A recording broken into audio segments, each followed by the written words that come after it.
या जिसने पिछले साल मासूमों का खून बहाया था, अब नए साथी के साथ वो वापस लौट आया है और घाघरा किनारे बसे गांव में मौत का साया फैल चुका है। जंगल, खेत, मचान और सड़क, हर तरफ डर की दस्तक है। रिपोर्ट देखिए।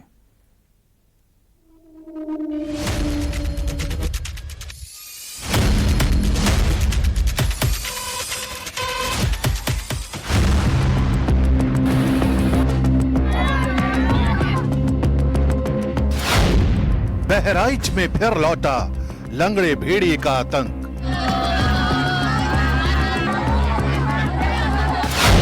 इस बार 2 गुनी ताकत लेकर लौटा है आदमखोर। खूनी भेड़िए की दहशत से संगीनों के साए में बहराइच। आदमखोर भेड़िए की दहशत ने एक बार फिर पूरे इलाके को घेर लिया है। गांव वालों का दावा है कि ये वही भेड़िया है जिसने पिछले साल आतंक मचाया था, लेकिन कहानी यही नहीं है। दावा तो ये भी किया जा रहा है कि इस बार भेड़िया अपने साथ एक नए साथी को लाया है, यानी एक गैंग बनाकर भेड़िया 2 गुनी ताकत से वापस आया है।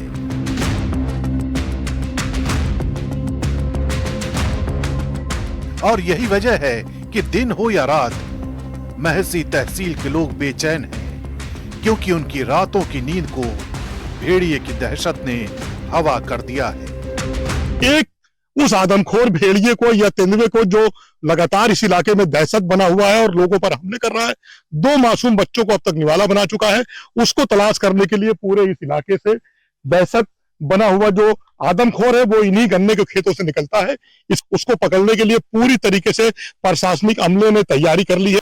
इस बार 9 सितंबर को पहली वारदात हुई, 12 सितंबर को दूसरी, और अब तक कई लोग घायल हो चुके हैं, जिनमें बुजुर्ग महिलाएं और छोटे बच्चे शामिल हैं। देखिए, ड्रोन कैमरे लगाए गए हैं, उसकी तलाश की जा रही है और लगातार उसको पकड़ने का प्रयास किया जा रहा है। इसी वजह से पूरा प्रशासनिक अमला लगा हुआ है, फॉरेस्ट विभाग की टीमें लगी हुई हैं, लेकिन वो चालाकी से चकमा देकर भागने में अभी भी कामयाब है और लगातार हमले कर रहा है। हर घटना दिन दहाड़े, हर हमला घर के पास से, जैसे कोई छाया हर वक्त पीछे लगी। स्पेशल टीमें बुलाई गई हैं दूसरे अन्य प्रदेशों से जो थर्मल ड्रोन लेकर आए हैं और तमाम सीसीटीवी कैमरे लगाए गए हैं और तमाम तरह के हर संभव प्रयास किए जा रहे हैं कि उस आदमखोर को पकड़ा जाए। फॉरेस्ट विभाग की टीम लगी हुई है। आप यहाँ पर कब से ड्यूटी करते हैं? सर, सुबह से ड्यूटी कर रहे हैं और ये गांव में जागरूक भी कर रहे हैं कि थोड़ा बच्चों पे और बुजुर्गों पे थोड़ा ध्यान दीजिए, अपने बच्चों को अंदर रखिए, और जो है यहाँ पिंजरा वगैरह भी लगाया गया है, जाल वाल भी लगाया गया है। गांवों में नींद गायब है। लोग ऊंची मचान पर चारपाई डालकर रात बिताते हैं, तो कुछ लोग ट्रॉली पर सोने को मजबूर हैं। कच्चे घरों के दरवाजे बंद हो चुके हैं और हर हाथ में लाठी डंडा है। बच्चे घर के बाहर निकलने से डरते हैं।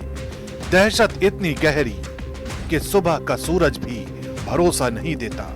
ये शंका कर भवा खेत में है तो दरे दरे जाल लगावागा, उसके बाद पीछे से हकागा। अगर है तो निकला, नहीं है तो नहीं निकला, फिर उखाड़ के चल दियागा।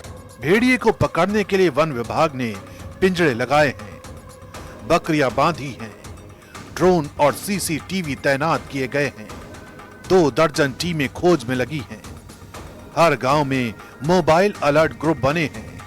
पर सवाल यही है, क्या शिकारी इंसानी चालाकी से मात खाएगा या और शिकार गिरा देगा? वो इन्हीं गन्ने के खेतों से निकलता है। इसके बगल में घाघरा नदी की कछार है और उसी इलाके से ये गांव में दस्तक देता है और लगातार जो है इंसानों पर हमले कर रहा है।